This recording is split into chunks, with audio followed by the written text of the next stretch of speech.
Welcome to steno series. यहाँ आपको 80 शब्द प्रति मिनट के हिंदी डिक्टेशन बोले जाते हैं जो आपके आने वाले एग्जाम्स स्टेनो 333 और 1224 के लिए बहुत ही महत्वपूर्ण है। डिक्टेशन अच्छी लगे तो उसे ज़रूर लाइक करें। आपके लाइक से हमें उत्साह मिलता है। और डिक्टेशन रोज़ पाने के लिए हमारे चैनल को सब्सक्राइब करिए, बेल आइकन को ऑन करिए जिससे आपको नोटिफिकेशन मिल सके जैसे ही हम डिक्टेशन अपलोड करते हैं। प्रैक्टिस बहुत ही ज़रूरी है जो आपके स्टेनो एग्ज़ाम्स में आपका साथ देगी। डिक्टेशन स्टार्ट होगा 5 सेकंड बाद। स्टार्ट। जब हम चर्चा करते हैं कि परिवर्तन कैसे लाया जाए तो उस परिवर्तन से हमारा तात्पर्य सामान्यतः सतही बदलाव से होता है।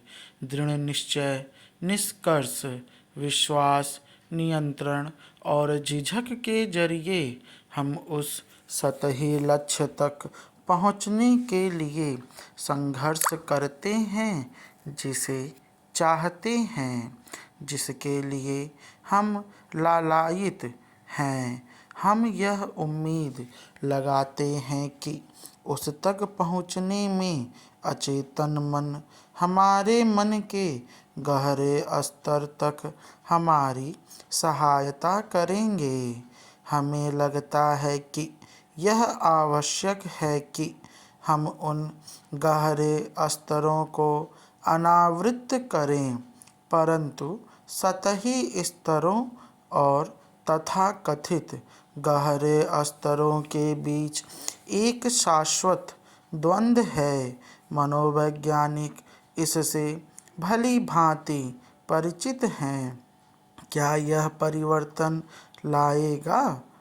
पैराग्राफ।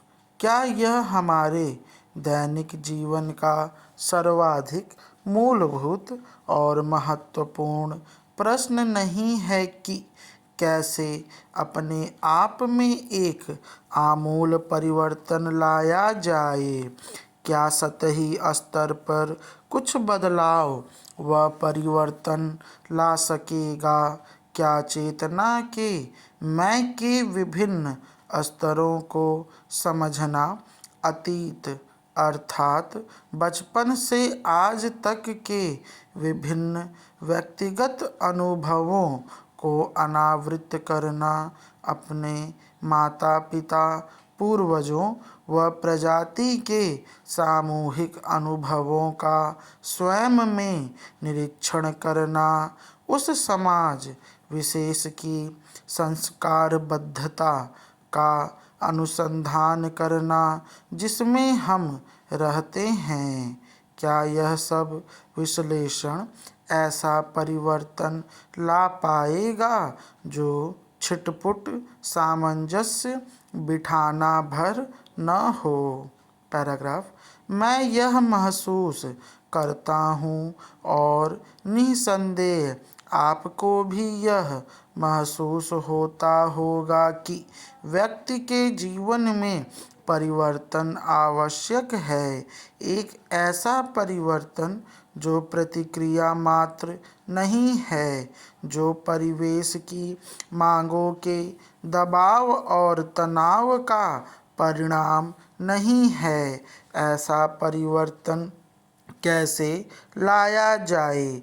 मेरी चेतना मानव जाति के अनुभव का योग तो है ही, उसमें वर्तमान से मेरा अपना विशिष्ट संपर्क भी जुड़ा है।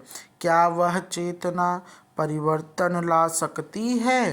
क्या अपनी चेतना व गतिविधियों का मेरा अध्ययन मेरे मन को यूं स्थिर कर सकता है ताकि वह बिना निंदा के निरीक्षण कर सके? पैराग्राफ। क्या जो मैं हूँ और मुझे जैसा होना चाहिए इनके बीच द्वंद्व नहीं है?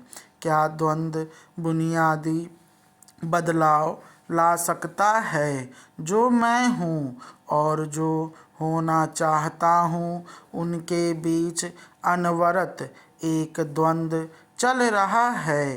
परिवर्तन अनिवार्य है, पर क्या इस परिवर्तन को मैं अपनी चेतना की समस्त प्रक्रिया की जांच परख करके, दमन के विभिन्न प्रकारों का अभ्यास करके, अनुशासन संघर्ष द्वारा ला सकता हूँ? ऐसी कोई प्रक्रिया आमूल परिवर्तन नहीं ला सकती, इसमें संशय की गुंजाइश नहीं है। तब फिर यह कैसे होगा? पैराग्राफ। यह मनोवैज्ञानिक और सृजनशील क्रांति तभी होती है जब विचारक और विचार एक होते हैं। उनमें वह द्वैत नहीं होता जिसमें विचारक विचार को नियंत्रित करता है। यह अनुभूति ही सृजनशील ऊर्जा को मुक्त करती है। स्टॉप। ये एक ऊर्जा से संबंधित मैटर रहा है।